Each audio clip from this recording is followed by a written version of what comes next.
ఎప్పుడు గడ్డి పువ్వు రాలిపోతే ఎవరికి తెలియదు, అలా మన జీవితాలు రాలిపోతాయి అంట. దేవునికి స్తోత్రం. దేని గురించి ప్రయాసపడుతున్నాం? 3 నాళ్ల ముచ్చట కొరక, కుటుంబాశల, ఏది పొందుకోవాలన్నా, ఏది చేయాలన్నా మొదట ప్రభువును ముందు పెట్టి గట్టిగా చప్పట్లు కొట్టు. ఏమన్నాడు తండ్రి అయిన దేవుడు? నా కుమారుని యందు ఎవరైతే నమ్మిక కలిగి ఉంటారో, విశ్వాసం కలిగి ఉంటారో, భక్తి కలిగి ఉంటారో, ఆయన యందు ఎంత ప్రేమ కలిగి ఉంటారో ఆయన నిన్ను విమోచిస్తాడు, నిన్ను రక్షిస్తాడు, నిన్ను కాపాడతాడు, నిన్ను లేవనెత్తుతాడు, నిన్ను నడిపిస్తాడు. ఇదిగో అగాధములో మునిగిపోయావా, చీకటి అగాధములో ఉన్నావా, ఆ ప్రభుని యందు నువ్వు విశ్వాసం ఉంచు. ఒక్కసారి నిలబడి ఇదిగో యేసు వైపు చూడు, నా తండ్రి అయిన దేవుడు నీకు చేయందిస్తాడు. గట్టిగా చప్పట్లు కొట్టు. ఎంతో మందిని ప్రపంచంలో ఎంతో మందిని దేవుడు లేవనెత్తి నిలబెట్టి కాపాడి రక్షించి నడిపిస్తున్నాడు. దేవునికి స్తోత్రం. ఎంతో మంది ఎన్నో గొప్ప సాక్ష్యాలు. కొన్ని ప్రాంతాలకు మేము వెళ్తే వాళ్ళు చెబుతున్న మాట, యా ఇదిగో ఆ దేవుడే లేకపోతే మేము లేవు, మేము ఆరాధిస్తున్న ప్రభు మమ్మల్ని నడిపిస్తున్నా. ఒకసారి చదవమ్మా.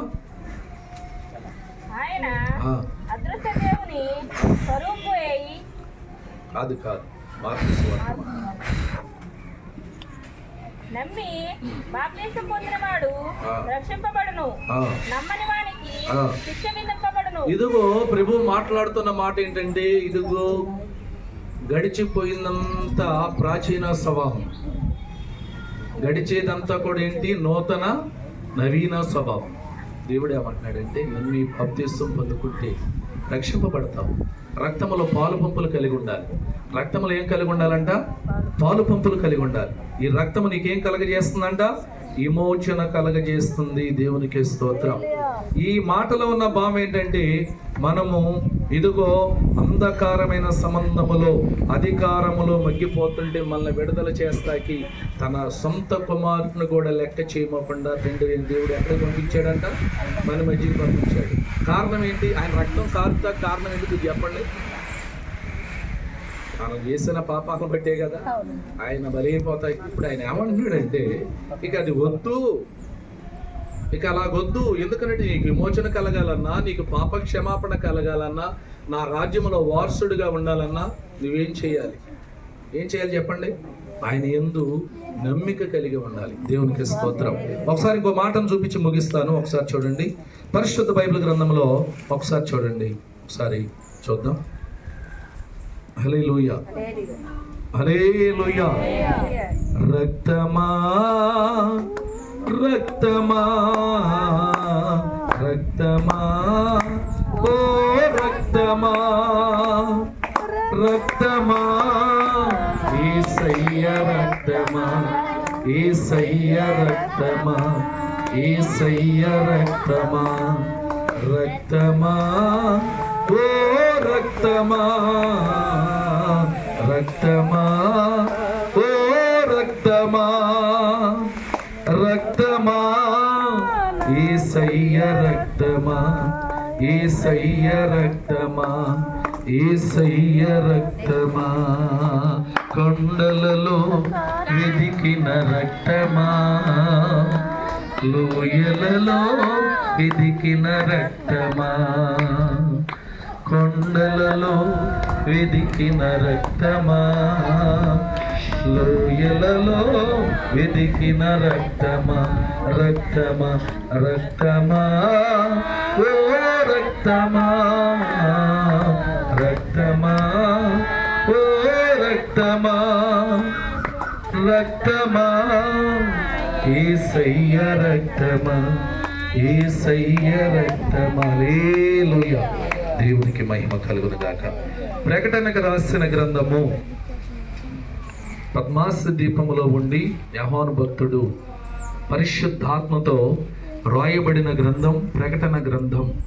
ఆ గ్రంథములో ఒక వాక్యాన్ని మనం చూద్దాం. 3వ అధ్యాయము.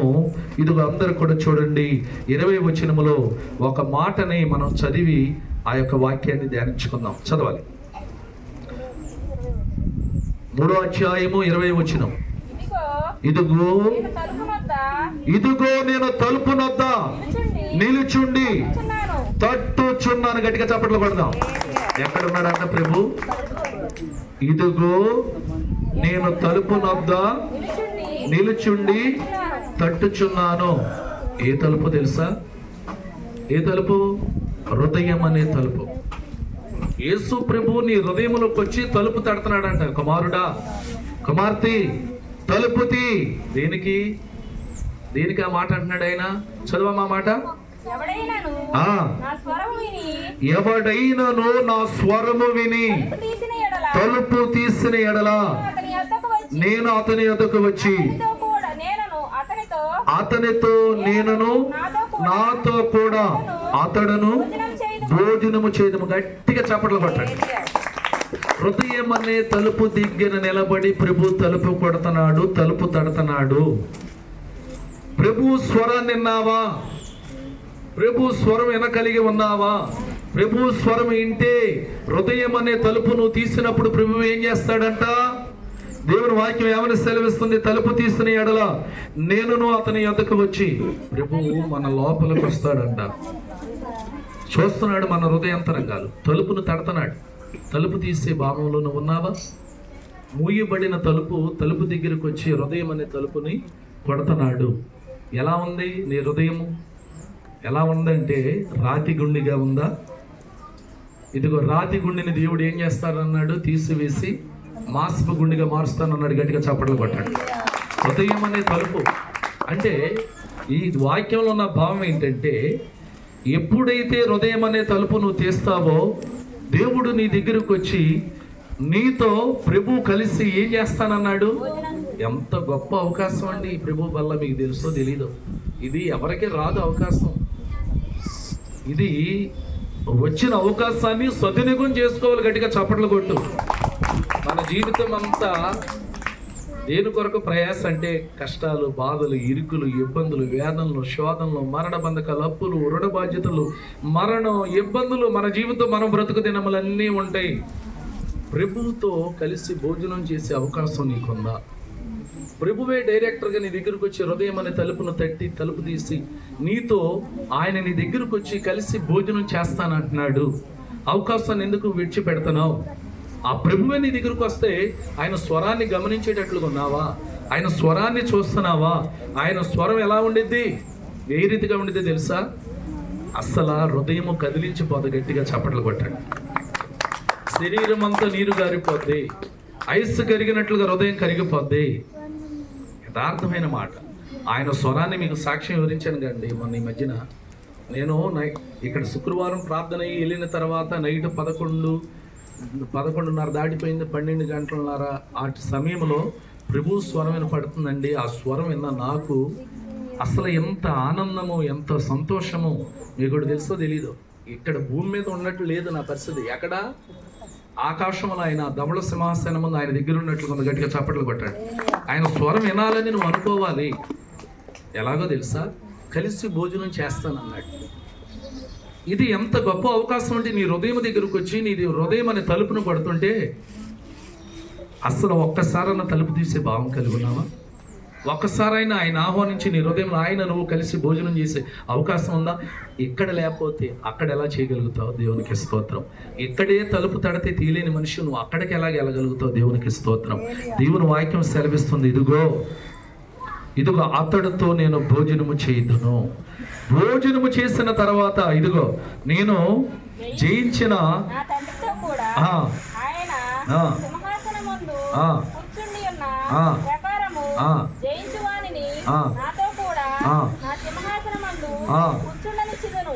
ఏమన్నాడు?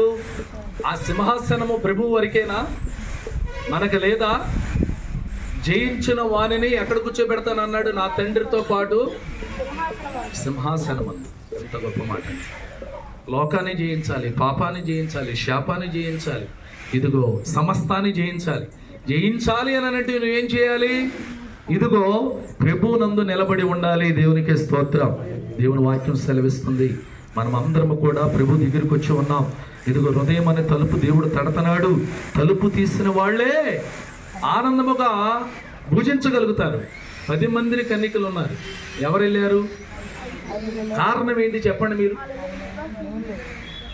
ఇప్పుడు 10 మంది వెళ్ళారు. 10 మంది కూడా విశ్వాసం కలిగి భక్తి కలిగి సిద్ధుల్లో నూనె తీసుకొని వెళ్ళారు. ప్రభు స్వరాన్ని వినే సమయం ఆసన్నమైంది. ఆ సమయం కొరకు కనిపెడుతున్నారు.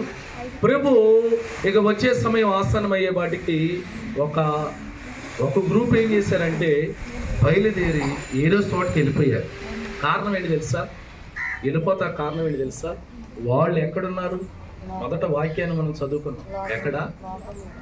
అంధకారమైన సంబంధంలో అధికారంలో ఉన్నారు వాళ్ళు. ధీమ ప్రభువా వస్తాడు, ఎప్పుడు ఇనే మాటే కదా, తలుపు తడతాడా, తలుపు తీస్తాడా, ఇదంతా జరిగేదా, మా తాతలు ముత్తాతలు కాడి నుంచి ఇంతనే ఉన్నాం అనుకుని నిర్లక్ష్యం చేశారు. వాళ్ళు ఏం చేశారో తెలుసా? మరి అంధకారమైన సంబంధంలో వాళ్ళు ఉన్నారు కాబట్టి నిర్లక్ష్యం చేసి దేవుని స్వరాన్ని వినమోకుండా ఆ 5గురిని అడుగుతున్నారు. మాకు మరి కొద్దిగా ఇస్తారా అని అంటే ఎవరి ప్రార్థన వాళ్ళకి ఆశీర్వాదం అండి. ఎవరు హృదయానికి వాళ్ళే కర్తలు. ఇప్పుడు నీ హృదయం ఆలోచన నా హృదయం ఆలోచన ఒక రకంగా ఉండిద్దా? మా పిల్లలు మాట్లాడు, నిశ్శబ్దంగా ఉండాలి, వాక్యం వినాలి. యవనస్తులు మీరు ఇక్కడ వాక్యం ఏం చెప్తున్నావో దాన్ని బుర్రలో పెట్టుకోవాలి. దేవునికి స్తోత్రం. ఏం చెప్పాను ఇప్పుడు నేను? చెప్పండి అమ్మా, చెప్పాలి, నేర్చుకోవాలి, చదువుకుంటున్నారు. మీ అయ్యగారు ఏం చెప్పాడనంటే నా మొహం వెంక చూసినట్టుగా ఆళ్ళ మొహం వెంక చూస్తే ఎలా ఉండిద్దో తెలుసా? చెప్పాలి వాక్యం. దేవునికి స్తోత్రం. ఏంటంట? ఈ 10 మంది కన్నికల్లో 5గురు అల్ప విశ్వాసులు అయిపోయారు. ఏం చేశారో తెలుసా? అడుగుతున్నారు. నీతో పాటు మేము వచ్చాము, మనమందరము కూడా ఎంతో కలిసిమెలిసి అన్యోన్యమైన సవాసములో ఉన్నాము. నీకు కష్టం వస్తే నేను పాలు పంచుకున్నాను, నాకు కష్టం వస్తే నువ్వు పాలు పంచుకున్నావు. మనం అందరం కూడా ఎలా ఉన్నాము? ఒక కంచంలో తిని ఒక మంచం మీద పడుకున్న వ్యక్తులు మనం. ఈ 10 మంది కన్నికలు అంటున్నారు, ఈ 10 మందిలో 5గురు అంటున్నారు. కాబట్టి ఇదిగో నా కొద్దిగా నీ దగ్గర నూనెను సహాయం చేయమంటున్నారు. వాళ్ళు అన్నారు ఇది మీకు మాకు సాలదు కాబట్టి అమ్మవారి దగ్గరికి వెళ్ళి కొనుక్కోమన్నారు. గట్టిగా చప్పట్లు కొట్టండి. ఇక్కడ ఒక పాయింట్ని మీరు పట్టుకోండి. ఈ 10 మంది వచ్చారు, ఈ 10 మంది కూడుకొని వచ్చారు. ఈ 10 మంది కూడుకొని వచ్చినప్పుడు లెక్క ప్రకారంగా ఇవ్వాలా వద్దా? ఇవ్వాలి. ఎందుకని ఇవ్వలేదు? వాళ్ళు విశ్వాసం కలిగి భయభక్తులు కలిగి దేవుని స్వరాన్ని వినాలని ఎదురు చూస్తున్న ఆ 5గురు వ్యక్తులు ఒకటే గురిలో ఉన్నారు. మీకు మాకు సాలదు కాబట్టి అమ్మవారి దగ్గరికి వెళ్ళి కొనుక్కోమంటే వీళ్ళు బయలుదేరి వెళ్ళిపోయి ఆ అమ్మేవారి దగ్గరికి వెళ్ళి తీసుకొని ప్రయత్నం చేసి వచ్చేవాటికి దేవుడు వచ్చాడు. ఆ తలుపు తట్టాడు, తలుపు తీయబడింది, లోపలికి వెళ్ళిపోయారు, తలుపు వేయబడింది. గట్టిగా చప్పట్లు కొట్టు. 5గురు వచ్చారు. అయ్యా తలుపు తీయ్యా, అసలు మీరు ఎవరో నాకు తెలియదు అన్నాడు. గట్టిగా చప్పట్లు కొట్టు. ఆ రాజ్యంలో ఎలా ఉండేదో తెలుసా? నేను ఇదిగో నీ దగ్గరకు వచ్చి తలుపు తీసిన ఎడల నీ దగ్గరకు వచ్చి నువ్వు నేను కలిసి భోజనం చేస్తామన్నాడు ప్రభు. నా యేసు రాజ్యం అందమైన రాజ్యం, అందులో నేను నివసిందును. నా యేసు రాజ్యం అందమైన రాజ్యం, అందులో నేను నివసిందును. సూర్య చంద్రులు అక్కార లేని రాజ్యం, ప్రభు క్రీస్తు వెలుగై ఉన్న రాజ్యం. సూర్య చంద్రులు అక్కార లేని రాజ్యం, ప్రభు క్రీస్తు వెలుగై ఉన్న రాజ్యం. పడదాం. నా యేసు రాజ్యం అందమైన రాజ్యం, అందులో నేను నివసిందును. అందరం కలిసి అందరూ పాడాలి.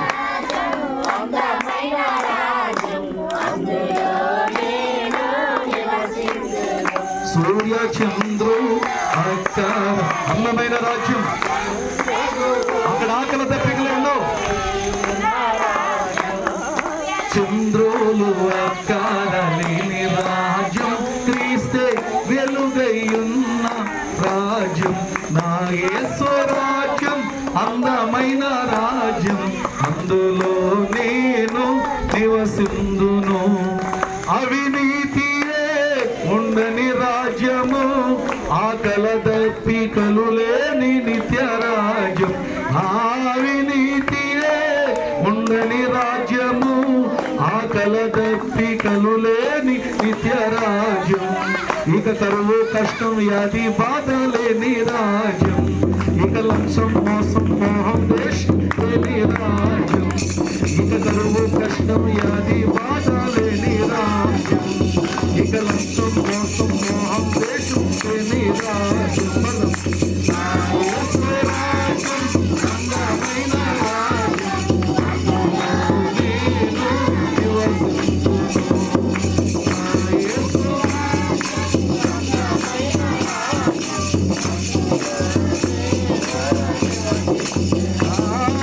హల్లెలూయా, ఇప్పుడున్న రాజ్యం యేసు సర్వాధిపతి అయిన సత్యరాజ్యం. హల్లెలూయా, ఇప్పుడున్న రాజ్యం యేసు సర్వాధిపతి అయిన సత్యరాజ్యం. ప్రేమ శాంతి సమాధానం నిత్యం ఉన్న రాజ్యం, నీతి న్యాయం ధర్మం సంతోషం ఉన్న రాజ్యం. ప్రేమ శాంతి సమాధానం నిత్యం ఉన్న రాజ్యం, నీతి న్యాయం ధర్మం సంతోషం ఉన్న రాజ్యం. బలం నా యేసు రాజ్యం అందమైన రాజ్యం, అందులో నేను నివసించును. నా యేసు రాజ్యం అందమైన రాజ్యం, అందులో నేను నివసించును. సూర్య చంద్రులు మార్చారు ఈ రాజ్యం, క్రీస్తే వెలుగైయున్న రాజ్యం. సూర్య చంద్రులు మార్చారు ఈ రాజ్యం, క్రీస్తే వెలుగైయున్న రాజ్యం. హల్లెలూయా. బోలో క్రీస్తు మహారాజుకే, బోలో క్రీస్తు మహారాజుకే, బోలో క్రీస్తు మహారాజుకే. ఆమేన్.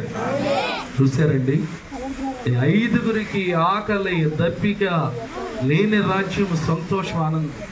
ఐదుగురు అంటున్నారయ్యా, నేను చేసిన పొరపాటు ఏంటంటే అంధకారమైన సంబంధములు ఉండిపోయారు. ప్రభు రక్తం దగ్గరకు వస్తే చేతులారా ఏం చేశారంటే వాళ్ళు చేయి విడిచిపెట్టారు. ఈ రక్తమా, ఈ రక్తం మాకు విమోచన కలిగిద్దా, ఈ రక్తం పాప క్షమాపణ కలిగిద్దా అనుకున్నారు. కాబట్టి వాళ్ళు ఏమైపోయారు తెలుసా? అంధకారమైన అగాధంలో పడిపోయారు. దేవునికి స్తోత్రం. ఇదిగో దేవుని వాక్యానికి లోపడండి, దైవజనుడు మాటకి లోపడండి. ఇదంతా మీకు ఆశీర్వాదానికి మూలం. దేవునికి స్తోత్రం. ఈ సమయంలో ప్రభు మాట్లాడుతున్న మాట ఏంటంటే, ఇదిగో సింహాసనం జయించిన వాడిని కూడా సింహాసనం మీద, ధవళ సింహాసనం మీద కూర్చోబెడతానన్నాడు. ఏం జయించాలి నువ్వు? చెప్పాలి. మొదట ఎవరిని జయించాలి?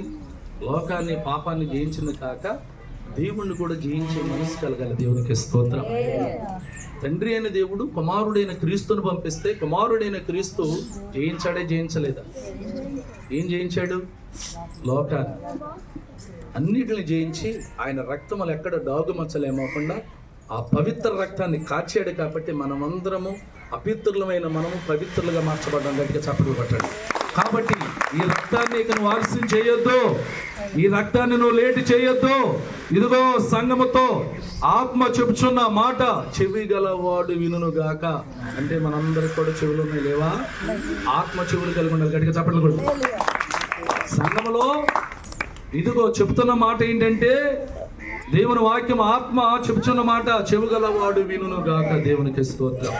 మనమందరము ఆయన రాజ్య నివాసులము, ఆయన రాజ్యములో ఉండాలి. ప్రభువు మనల్ని ప్రేమించాడు. ఆయన రక్తము ద్వారా మనమందరము కూడా పరిశుద్ధ ఆత్మతో నింపబడి ఉన్నాము. ఆ ఒక్క మాట చదివి ముగిస్తాను. ఒకసారి చూడండి అమ్మా, మీరందరూ కూడా దేవుని వాక్యం ఒకసారి చూడండి. ఎవరు కంగారు పడద్దు, ఒకసారి చూడండి, ఒకసారి చూడండి అందరు కూడా.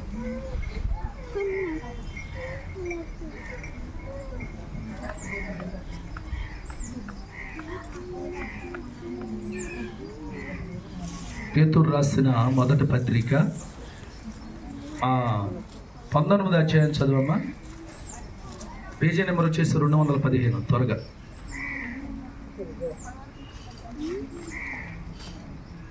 చదవాలి.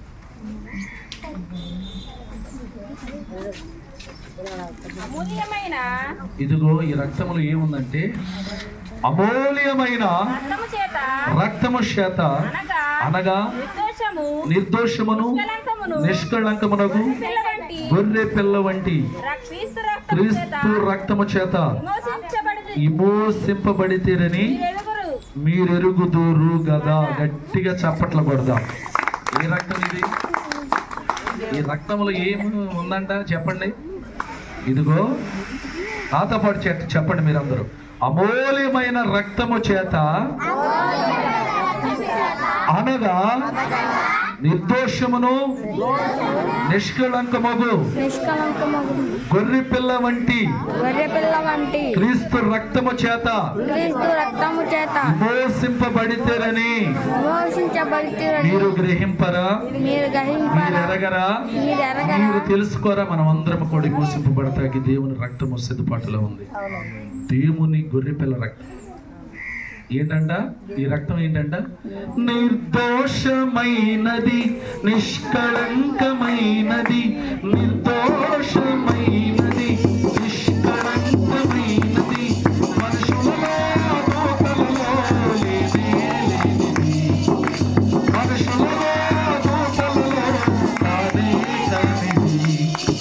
యేసు రక్తము, పరిశుద్ధ రక్తము, యేసు రక్తము, అతిశయ రక్తము, యేసు రక్తము, పరిశుద్ధ రక్తము, యేసు రక్తము, ఇది దైవ రక్తము. యేసు రక్తము, అతిశయ రక్తము, యేసు రక్తము, అతిశయ రక్తము, నిర్దోషమైనది.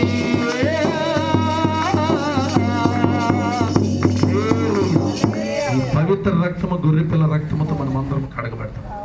ఇక మన పాపాలు క్షేపాలన్నీ కూడా విడుదల, విమోచన, క్రయధనము కలిగే సమయం ఆసన్నమైంది. దీన్ని చాలా జాగ్రత్తగా భయభక్తులు కలిగి తీసుకోండి. ఇదిగో ఎలా తీసుకోవాలి? హృదయం అనే తలుపు యొద్ద దేవుడు తలుపు కొడుతున్నాడు. నీ హృదయం అనే తలుపు తీ. ప్రభు డైరెక్టర్ నీ లోపల గడుగు పెడుతున్నాడు. ఆయన నీ యొక్క హృదయంలోకి వస్తున్నాడు. ఆయన నీవు కలిసి భోజనము చేసే సమయం ఆసన్నమైన. గట్టిగా చప్పట్లు కొట్టు. ప్రభు ఈ కొద్ది మాటలు దీవించి ఆశీర్వాదాలతో నింపును గాక. ప్రార్థన చేసుకుందాం. అందరూ తలలు వంచండి. కృపాశక్తి సంపన్నుడా, దయగలిగిన ప్రభువా, దయగలిగిన యేసయ్య, బిడ్డలు దీవించి ఆశీర్వదించి ఇదిగో నాయన వాక్యం అంతటా కూడా మీరుండి నడిపించినందుకు మీకు వందనాలు, స్తోత్రాలు. ఇదిగోండి నా ప్రభువా, ఇంకొద్ది క్షణాల్లో ఇదిగో నీ శరీరం తిని నీ రక్తాన్ని తాగుచున్న మాకు నీ ఆశీర్వాదాన్ని దీవెన కలగజేసి పాపులమైన మమ్మల్ని క్షమించండి. ఈ రక్తంలో ఏముందనంటే, ఈ రక్తంలో ఏమి కలిగి ఉందనంటే విమోచన, పాప క్షమాపణ కలుగుతుంది మానవులకి. అంటే